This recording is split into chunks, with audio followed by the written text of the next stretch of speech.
चलिए अब देखिए यहाँ पर हमारे पास वेट स्टोन ब्रिज का यहाँ पर क्वेश्चन आया है। इसमें यहाँ पर बोला गया डायग्राम में कि यहाँ पर देखिए ध्यान से 6 और 3 6 और 3 ओम के 15 ओम के और 1.5 ओम के इस तरह के यहाँ पर रेजिस्टेंस को वेट स्टोन ब्रिज के फॉर्म में ऐड किया गया है। ठीक है, और ये भी हमसे बोला गया है कि जो सर्किट डायग्राम है ये पूरा का पूरा बैलेंस है, मतलब कि बैलेंस है। बैलेंस का मतलब आपको पता होगा कि अगर बैलेंस केस की बात करें हम लोग तो for balancing of Wheatstone bridge, balancing में एक फॉर्मूला होता है इसका P upon Q is equal to R upon S, ये आपने पढ़ा होगा। तो देखिए ध्यान से यहाँ पर ये हमारा P है, ये हमारा Q है, ये पूरा पोर्शन हमारा बन जाएगा R, और ये अच्छा R यहाँ फिलहाल पहले से हमारे पास है तो हम इसको R डैश मान लेते हैं। ठीक है, और ये पूरा हमारा बन जाएगा S, तो P upon Q R upon S। ठीक है, और बीच में यहाँ पर लगा हुआ है गैल्वेनोमीटर, और भले देखिए इसमें आपको एरो लेफ्ट या राइट साइड दिखा यहाँ पर दिख रहा है, लेकिन बैलेंस का मतलब क्या होता है कि ये चारों साइड्स के रेजिस्टेंस का रेशियो आपस में इक्वल है। ठीक है, तो यहाँ पर देखिए यहाँ पर थोड़ा सा यहाँ पर अलग यहाँ पर क्या है कि इसमें जो R डैश है ना वो यहाँ पर पैरेलल फॉर्म में है, तो इससे कोई फर्क नहीं पड़ता। यहाँ पर आपको P सिंगल दे रखा है, ठीक है, Q भी यहाँ पर सिंगल दे रखा है, ठीक है, S यहाँ पर सिंगल दे रखा है, बट जो R डैश है उसमें दो रेजिस्टेंस को यहाँ पर पैरेलल में ऐड किया गया है। इट में भी पॉसिबल कि यहाँ पर कभी कभी आपको सीरीज भी देकर आ जाए। ठीक है, तो कोई दिक्कत नहीं है। सबसे पहले हम यहाँ पर निकालेंगे R डैश, ध्यान दीजिएगा। सबसे पहले हम सॉल्व कर रहे हैं हम लोग यहाँ पर R dash, since R dash is the resultant of, मान लिया हमने यहाँ पर R डैश यहाँ पर क्या है रिजल्टेंट है किसका, resultant of R and 15 ohm, of R and 15 ohm. Therefore ऐसे करते हैं 1 upon R is equal to R dash 1 upon R dash is equal to 1 upon R plus 1 upon 15। Solve कर लेंगे तो आ जाएगा 15R और ऊपर आ जाएगा R plus 15। ठीक है, और इसको अगर हम उल्टा कर लेते हैं पूरा तो ये पूरा हमारे पास आ जाएगा R dash is equal to 15R upon R plus 15। ठीक है, तो यहाँ पर देखिए हमें इसकी यहाँ पर हेल्प लेनी है, मतलब कहने का कि R डैश की वैल्यू हमें यहाँ पर डायग्राम में अलग से निकाल लेना है। आज ये क्वेश्चन पर P, तो P की यहाँ पर वैल्यू 6 है, तो यहाँ पर जाएगा 6 अपॉन, और Q यहाँ पर दे रखा है आपको 3, और R डैश यहाँ पर दे रखा है 15R अपॉन R प्लस 15, और अपॉन में S है, S की यहाँ पर वैल्यू है 1.5। ठीक है, यहाँ पर 3 से कैंसिल आउट करेंगे तो आ जाएगा 2 अपॉन 1 इज इक्वल टू, ध्यान से सुनिएगा यहाँ पर, यहाँ पॉइंट हटाएंगे ना यहाँ पर, तो यहाँ पर आ जाएगा 150 कैंसिल आउट, यहाँ बचेगा 10R, यहाँ पर कितना आ गया 10R अपॉन R प्लस 15, और यहाँ पर सॉल्व कर लेंगे तो 2 से 10 कैंसिल आउट, यहाँ पर क्रॉस कर लिया हमने, तो यहाँ पर पूरा आ गया हमारे पास 2R plus 30 is equal to 10R। ठीक है, तो यहाँ से हमारा आ जाएगा 30 इज इक्वल टू 8R, और यहाँ से हमारा आ जाएगा 30 upon 8 is equal to R। ठीक है, ये हमारा R का आंसर आ चुका, तो इसको थोड़ा सा से यहाँ पर लिख लेंगे हम लोग। तो therefore R is equal to, इसको हम कैंसिल आउट करेंगे 2 से तो आ जाएगा 15 अपॉन 4। ठीक है, यानी कि आपको यहाँ पर आ जाएगा 7.5 अपॉन 2। ठीक है, और यहाँ पे सॉल्व करेंगे तो आ जाएगा 2 3 जा 6 1 2 7 जा 14 1 2 5 जा। ठीक है, इतना हमारा यहाँ पर R डैश के यहाँ पर वैल्यू आ जाएगी। ठीक है, अब देखिए यहाँ पर एक और यहाँ पर क्वेश्चन है इलेक्ट्रिसिटी का। यहाँ पर देखिए ध्यान से, यहाँ पर क्या दिखा रहा है आपको डायग्राम में D1 D2 D3, तो D1 D2 और D3 यहाँ पर पीएन जंक्शन है जिसको हम लोग डायोड भी कहते हैं। ठीक है, उसके बाद से यहाँ पर एक यहाँ पर सेल ऐड है, 20 वोल्ट का यहाँ पर सेल ऐड है, और यहाँ पे चार तरह के रेजिस्टेंसेस को ऐड किया गया 100 50 50 और 150। ठीक है, डायग्राम के अकॉर्डिंग, और जो सेल से जो करंट फ्लो हो रहा है वो D1 में पास हो रहा है I1, D2 में दिखाया जा रहा है I2, और D3 में करंट पास हो रहा है I3। ठीक है, आपको यहाँ पर बताना है, आपको यहाँ पर फाइंड करना है I1 I2 और I3 के यहाँ पर वैल्यू क्या है। I यहाँ पर क्या है देखिए, आई जो है ना वो सेल से जो करंट फ्लो हो रहा है वो यहाँ पर है। आपको बताना है कि जो सेल से करंट मतलब कि जितना करंट सेल दे रहा है वो आपको यहाँ पर फाइंड करना है पहले। उसके बाद से यहाँ पर आपको बताना है कि D1 D2 और D3 में कितना कितना करंट जा रहा है, ठीक है, सेल के थ्रू। ऐसा आपको यहाँ पर फाइंड करना है। सबसे पहली बात, जब भी अगर हम लोग सेल से करंट को फाइंड करते हैं कि सेल से कितना करंट निकल रहा है, ठीक है ना, मतलब सेल आपको सर्किट में कितना करंट अपने अंदर से दे रहा है, वो फाइंड करने के लिए आपको मालूम होना चाहिए कि सर्किट का ओवरऑल रेजिस्टेंस कितना है। पूरा ओवरऑल यहाँ पर रेजिस्टेंस कितना है वो आई होगा। हाँ, I1 I2 I3 ये इंडिविजुअल है, ये अलग अलग D1 D2 D3 या फिर आपके रेजिस्टेंसेस की करंट है। लेकिन जो आई है ना वो जितना सेल से इनिशियली शुरुआत में जितना सेल आपको करंट दे रहा है वो यहाँ पर है आई, ठीक है।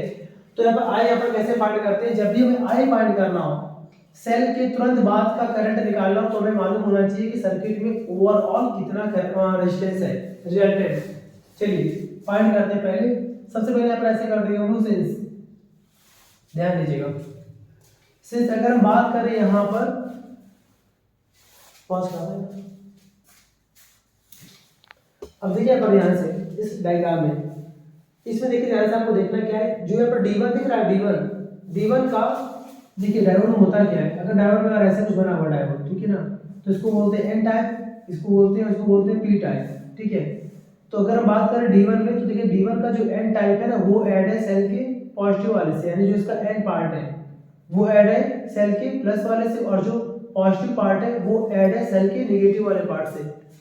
मतलब कि ये हमारा क्या है, रिवर्स बायस है। यहाँ पर क्या है, रिवर्स बायस। रिवर्स बायसिंग के केस में अगर हम बात करें कि अगर ये ऐड है प्लस से और ये ऐड है माइनस से, ठीक है ना, D1 की बात कर रहे हैं, तो ये हमारा क्या बन जाएगा, ये बन जाएगा हमारा रिवर्स। रिवर्स में क्या होता है, करंट फ्लो नहीं होता, जीरो होता है, ठीक है। तो यहाँ पर देखिए जो I1 जा रहा है वो I1 आपको दिखा, यहाँ पर भले इंडिकेट हो रहा है, दिख रहा है आपको, दिखाया जा रहा है, लेकिन यहाँ पर I1 कितना होगा, जीरो होगा। तो यहाँ पर लिख देंगे पहले since D1 is added to the circuit in reverse bias,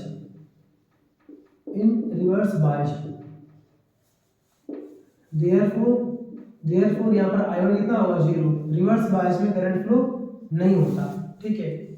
तो यहाँ पर तो मतलब कि करंट फ्लो होगा ही नहीं। अगर करंट फ्लो नहीं होगा तो ये काम ही नहीं कर रहा है, मतलब कि इस वाले 50 को आपको ध्यान ही नहीं देना है आपको, क्लियर है। इस वाले 50 से कोई मतलब नहीं, क्योंकि यहाँ पर करंट जा ही नहीं रहा, मतलब कि ये भले 50 हो, चाहे 250 हो, चाहे यहाँ पर 100 हो जाए, पूरा कुछ भी यहाँ पर हो जाए आपका रेजिस्टेंस, जब ये करंट इसमें पास ही नहीं हो रहा है तो यानी कि ये रेजिस्टेंस इसमें इंटरफेयर कर ही नहीं रहा है, ठीक है। मतलब यहाँ पर D1 हट गया। उसके बाद अगर हम बात करते हैं आगे, ध्यान दीजिएगा, तो सिंस अब यहाँ पर निकालेंगे हम लोग रिजल्टेंट। ध्यान से मेरी बात सुनिएगा, D2 और D3 ये दोनों पैरेलल में ऐड है, मतलब कि 50 और 150।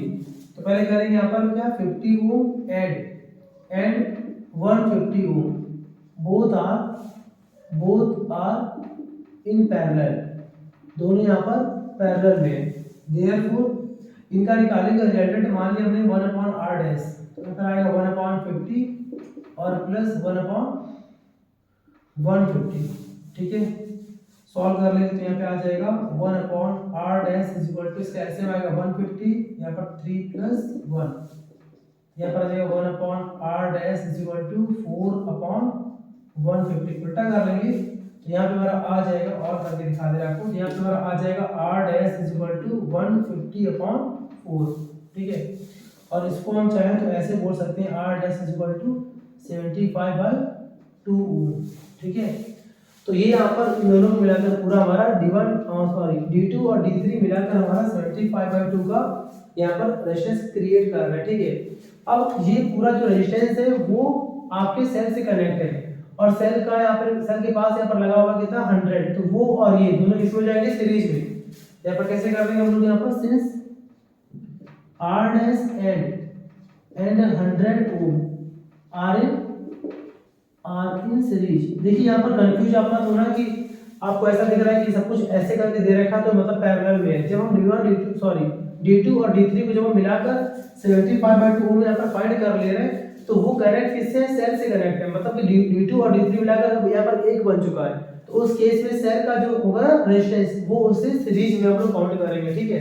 अगर यहाँ पर एक और लगा होता डायोड, एक और यहाँ पर ज्वाइंट से लगा होता डायोड, अगर उसका रेजिस्टेंस 100 होता तो उसको हम मानते पैरेलल से, ठीक है ना, बट यहाँ पर क्या होगा सीरीज। तो यहाँ पर फिर से निकाल लेंगे इसका रिजल्टेंट, देयरफॉर तो निकालने में ओवरऑल आर यहाँ पर क्या है रिजल्टेंट है, कैसे अपन निकालेंगे, ऐड कर देंगे तो आ जाएगा 100 प्लस 75/2, तो ओवरऑल ऐड कर लेंगे तो आ जाएगा 275/2 ओम। क्लियर, ये पूरा हमारा ये पूरा निकल आया पूरे सर्किट का रेजिस्टेंस, ठीक है। अब ध्यान दीजिए इसकी बात में करेंगे यहाँ पर देयरफॉर अब निकालेंगे आई, मतलब सेल यहाँ पर कितना करंट दे रहा है, देखिए ध्यान से। तो आई इक्वल क्या होता है V अपॉन R, V यहाँ पर क्या होता है सेल का वोल्टेज, वो दे रखा कितना 20 अपॉन R, R यहाँ पर क्या है सेल के पास जितना रेजिस्टेंस एक्टिव है, तो 50 के अलावा पूरा एक्टिव था और सबका रिजल्टेंट निकाल चुके हम लोग कितना 275/2, ये लगा देंगे यहाँ पर 275/2, ये आ जाएगा ऊपर, यहाँ पूरा बन जाएगा हमारा इंटू 2, इसको बोलते हैं ओवरऑल 40/275, ठीक है।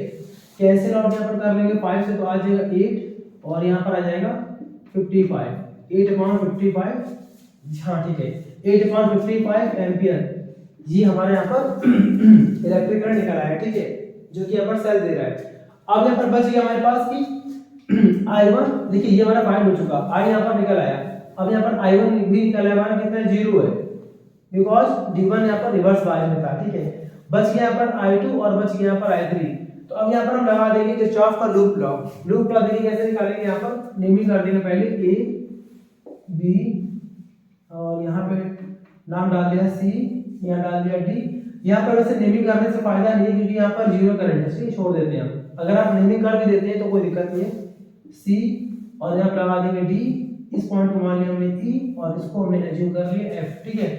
तो यहाँ पर देखिए एक यहाँ पर लूप हम अप्लाई कर रहे हैं A B C D, ठीक है, मतलब A B C D में अप्लाई कर रहे हैं, क्यों, क्योंकि देखिए अगर हम इसको ले रहे हैं, अगर हम ऊपर वाले मान लीजिए हम इसको लेते हैं छोटे वाले लूप को लेते हैं यहाँ पर, ठीक है, ऐसे करके ऊपर वाले को D1 वाले को, तो कोई फायदा नहीं है, हमें यहाँ पर I पता है और हमें I2 यहाँ पर निकालना है, तो हम यहाँ पर ले लेंगे A B D C A, ये पे लगा देंगे now according to loop law,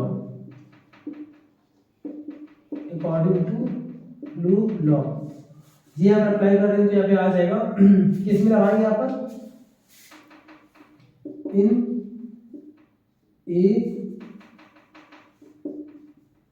A B D C A, ठीक है।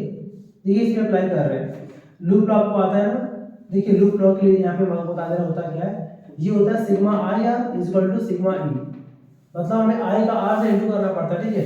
तो A से B की बात करें तो A से B देखिए हम ऐसे जा रहे हैं, अगर ऐसे आएगा तो यहाँ पर क्या आएगा I वो माइनस में आएगा I और इसका इंटू करना पड़ेगा 100 में, यहाँ पर आ जाएगा -100I, ठीक है।